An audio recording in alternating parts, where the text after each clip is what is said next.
Hello and welcome to News in Depth. Coming up this week. Toxic air threatens the health of thousands of people across Britain. And parkour is recognised as a sport for the first time. Warnings have been issued across the UK as dangerously high levels of air pollution are recorded in our cities.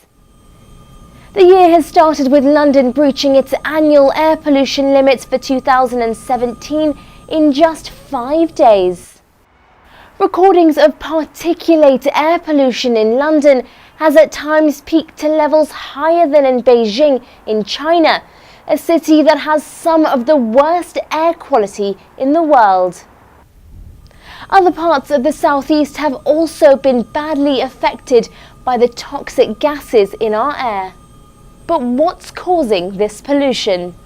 Very cold weather and a lack of wind recently has meant that harmful fumes, such as those from diesel cars and wood-burning stoves, were trapped over our cities and not dispersed. Many people have been feeling the impact. I was coughing and then my friend said that the air's being polluting, so I thought it was that. My husband's got asthma and he's badly affected. The kids they complain about the smell, but other than that we haven't noticed it. It's not nice to breathe. Pollution is not a new problem for our cities though.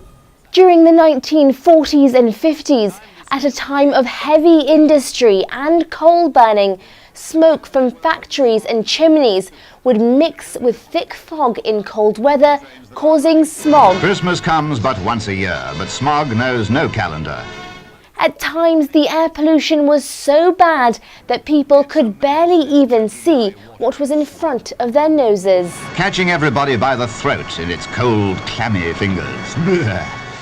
But in December 1952, the thick smog was worse than ever. It became known as the Great Smog. Thousands of square miles were blanketed day after day.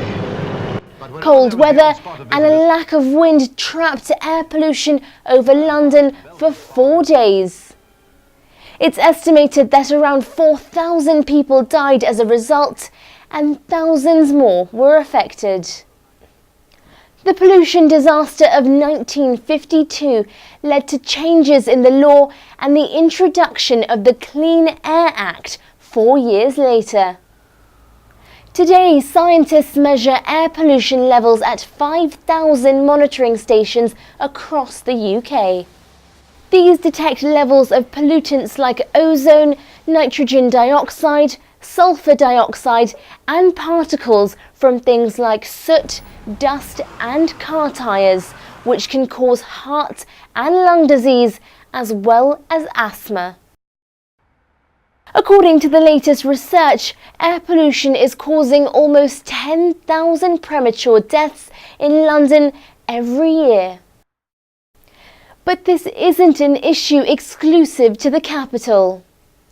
Although parts of the city did record the worst possible score of 10 out of 10 for air quality on several days in January, it's affecting large parts of the rest of the country too. On January 24th, pollution levels of 8 were recorded in the West Sussex village of Storrington and in Norwich. Oxford measured 7, and Bristol, Leicester and Leeds all measured 6, the level where adults should consider reducing physical activity, particularly outdoors. Many people are now calling for new, stricter rules to protect our health.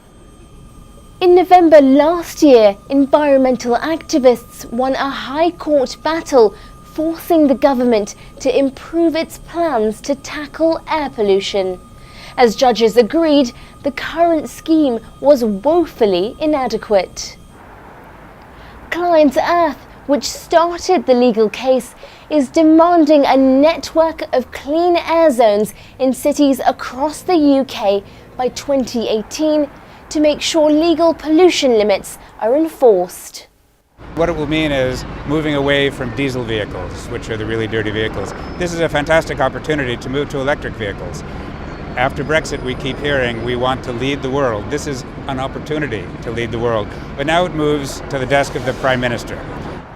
A spokesperson for Theresa May says the government is committed to cutting harmful air pollution and has pledged more than £2 billion since 2011 to increase the uptake of ultra-low emissions vehicles.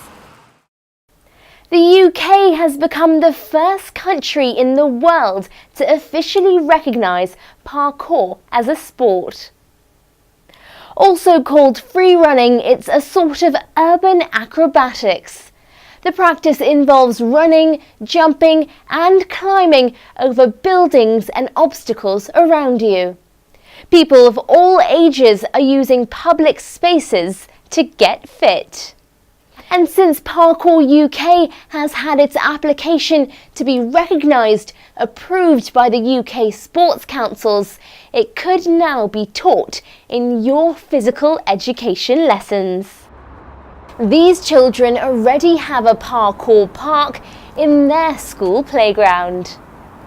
I love parkour because you can literally do it everywhere and it's really fun.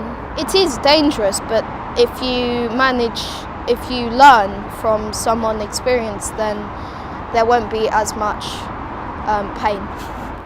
Occasionally, things do go wrong though, and critics fear that parkour's new status will only encourage young people to take risks that could lead to them getting hurt.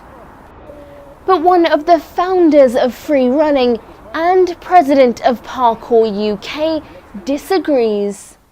Sebastian Foucan, who has even shown off his skills in the James Bond film Casino Royale, says it's as safe as any sport.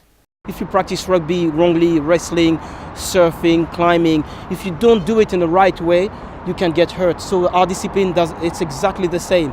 There is a risk if you don't do it properly, and it's very important to do it in a good way. That's why for us it's very important to have recognition and to have our voice out there and not having like the social media or the wrong message out there.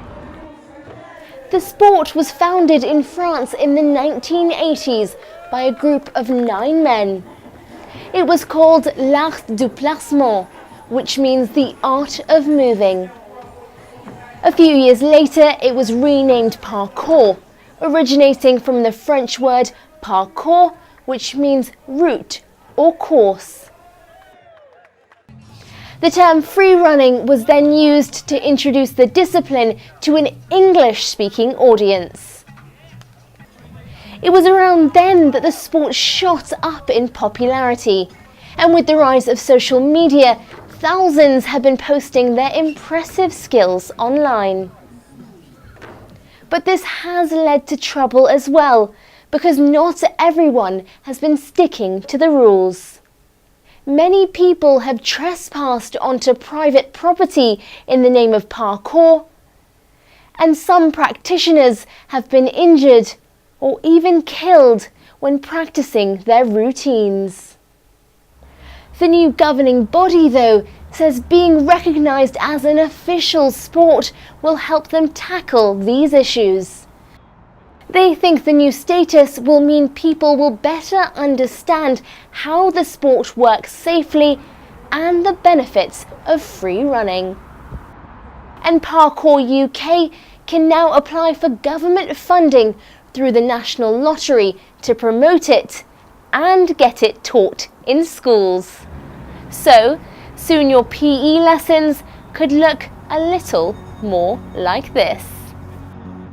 That's all for now. I'll be back with more news in depth next week. See you then!